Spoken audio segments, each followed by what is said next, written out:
Assalamualaikum warahmatullahi wabarakatuh. Selamat datang di kelas saya, kelas pengembangan perangkat lunak berorientasi objek. Pada pertemuan pertama ini, kita akan membahas mengenai rancangan pembelajaran yang akan kita lakukan selama satu semester ini. Di pertemuan pertama ini, diharapkan Anda termotivasi untuk mengetahui dan memahami pengetahuan tentang pengembangan perangkat lunak berorientasi objek. Adapun untuk pembelajaran hari ini, pembahasannya akan dibagi menjadi dua sub pembahasan. Pertama, kita akan membahas mengenai proses pembelajaran. Kedua, kita akan membahas mengenai pengenalan singkat pengembangan perangkat lunak berorientasi objek. Baik, kita menginjak pada pembahasan pertama, yaitu mengenai proses pembelajaran. Teknis pembelajaran yang akan kita lakukan selama satu semester, yaitu pembelajaran terdiri dari teori dan praktikum. Kedua, pembelajaran akan dilaksanakan selama 16 kali pertemuan, dengan 14 kegiatan belajar mengajar, 7 sebelum UTS dan 7 setelah UTS, dan 2 ujian yaitu UTS dan UAS. Untuk sementara, Learning Management System yang akan digunakan rencananya adalah kuliah online.amikom.purwokerto.ac.id. Akan tetapi jika ada perubahan akan diberitahukan selanjutnya. Mengenai jam belajar, toleransi keterlambatan dosen maupun mahasiswa adalah 15 menit dari jadwal yang telah ditentukan.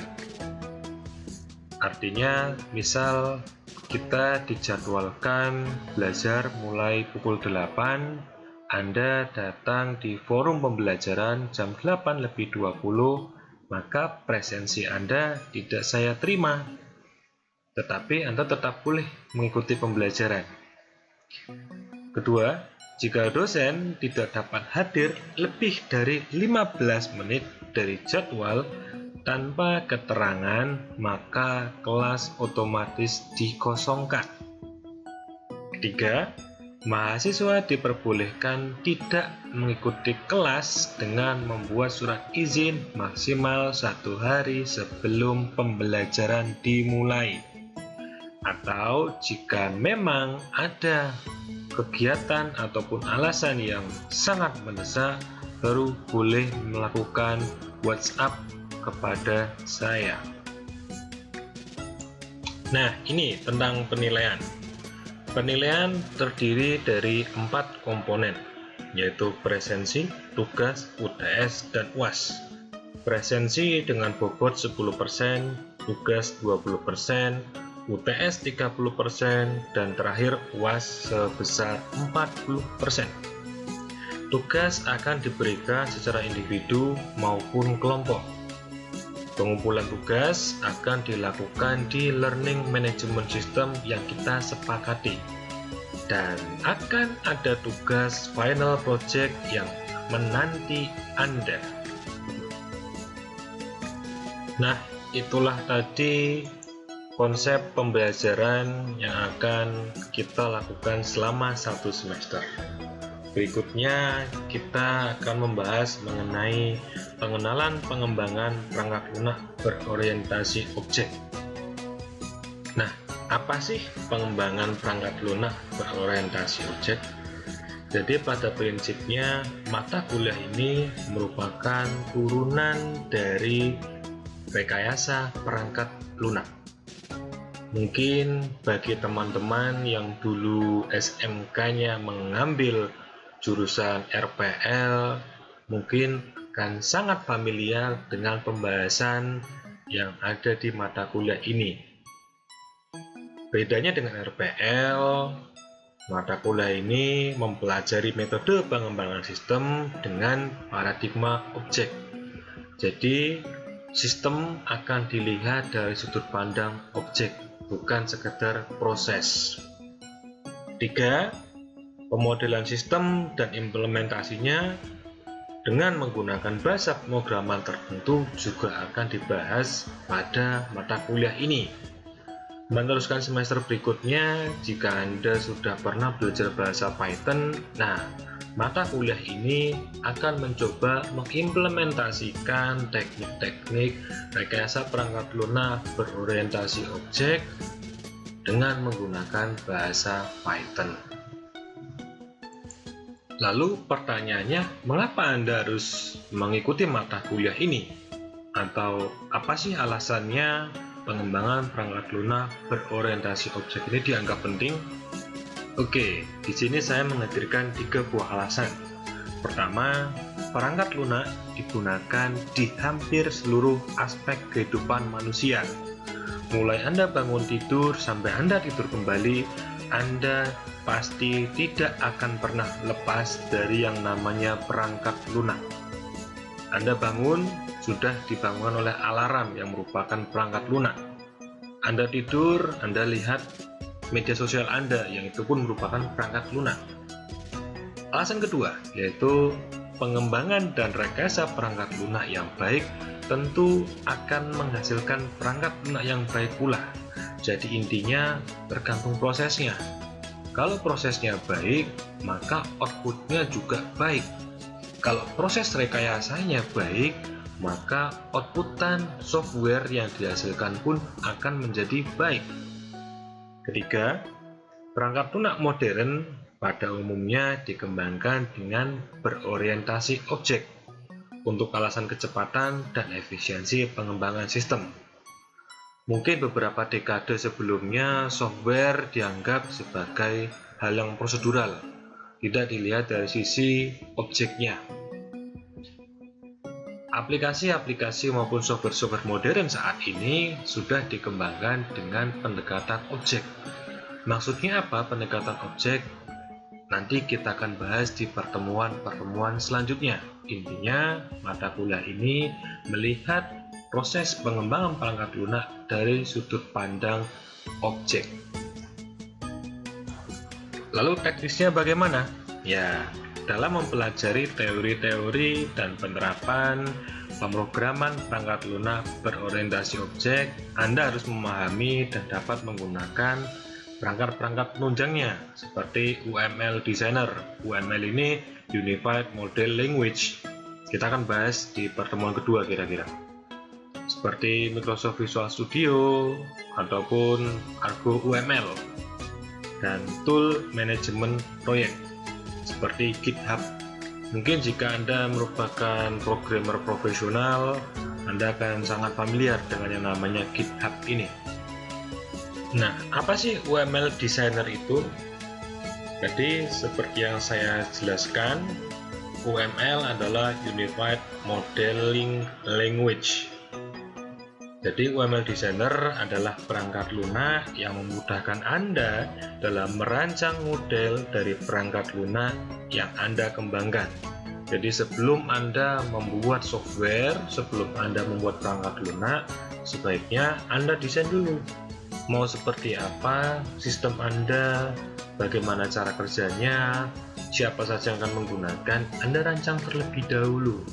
Nah, UML Designer ini akan memudahkan Anda dalam proses perancangan tersebut. UML ini menekankan bentuk komunikasi secara visual. Maka UML Designer intinya adalah membuat visual mengenai sistem agar dapat dipahami secara mudah oleh setiap orang. Jadi, desain-desain tentang sistem Anda itu digambarkan secara visual.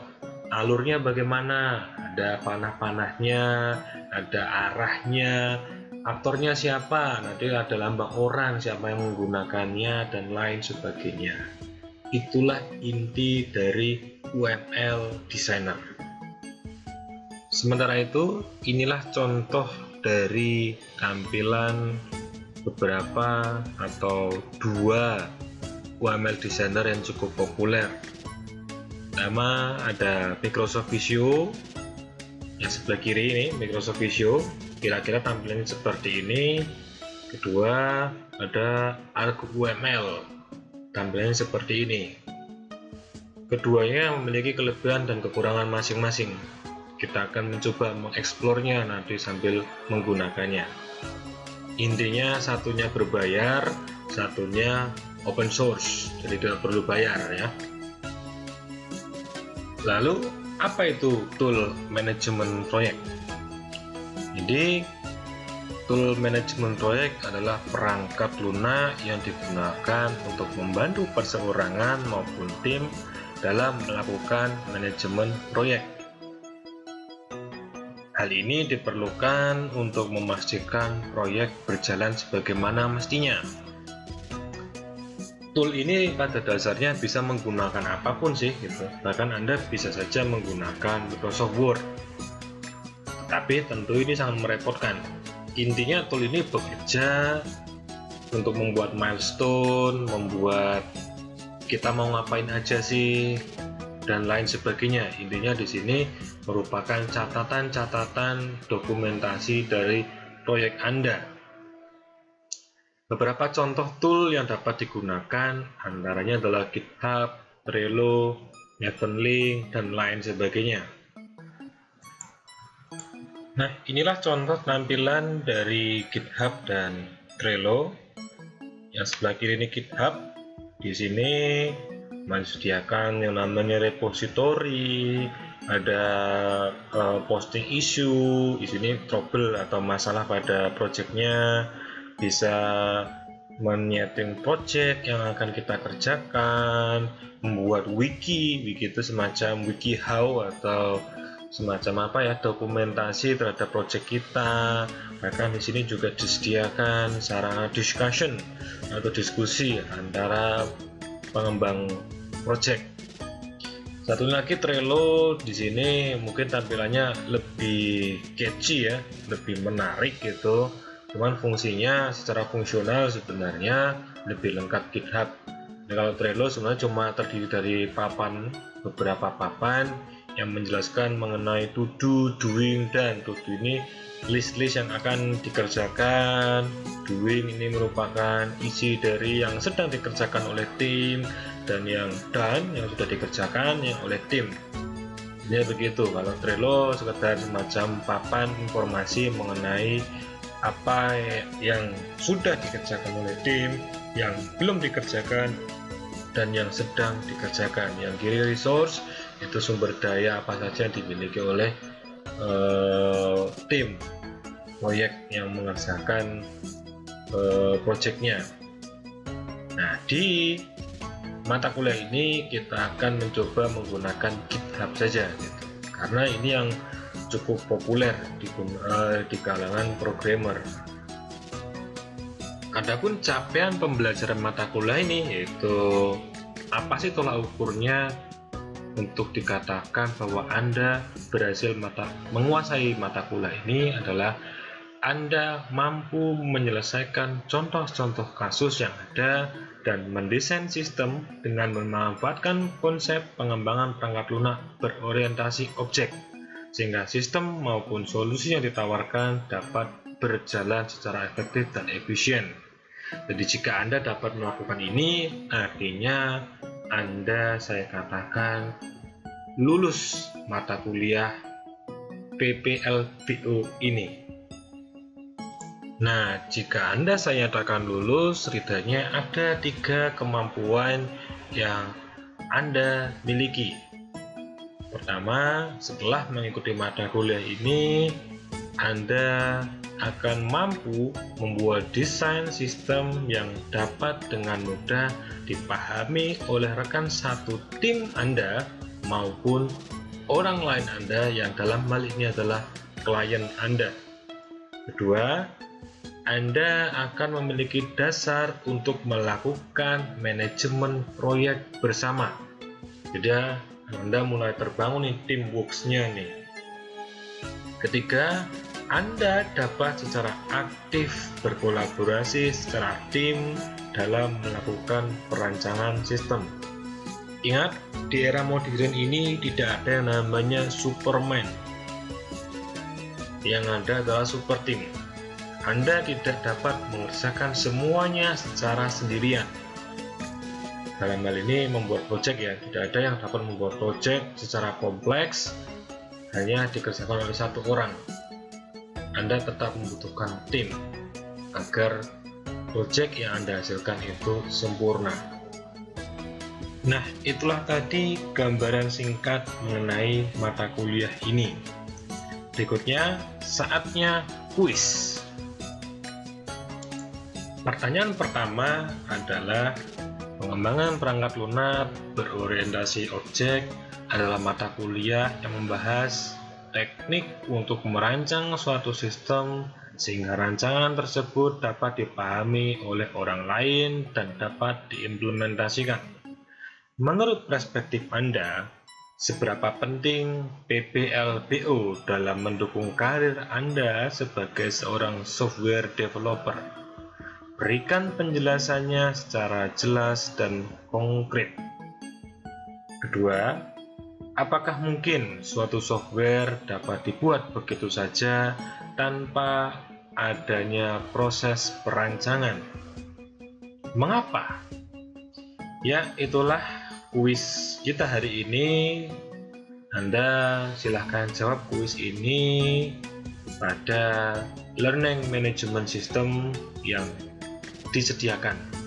Petunjuknya saya sampaikan di kolom komentar maupun di kolom diskusi pada Learning Management System yang bersangkutan. Itu saja dari saya. Terima kasih telah mengikuti mata kuliah ini di pertemuan pertama ini. Mudah-mudahan Anda termotivasi untuk mengikuti mata kuliah ini selama 1 semester. Sekian dari saya. Wassalamualaikum warahmatullahi wabarakatuh.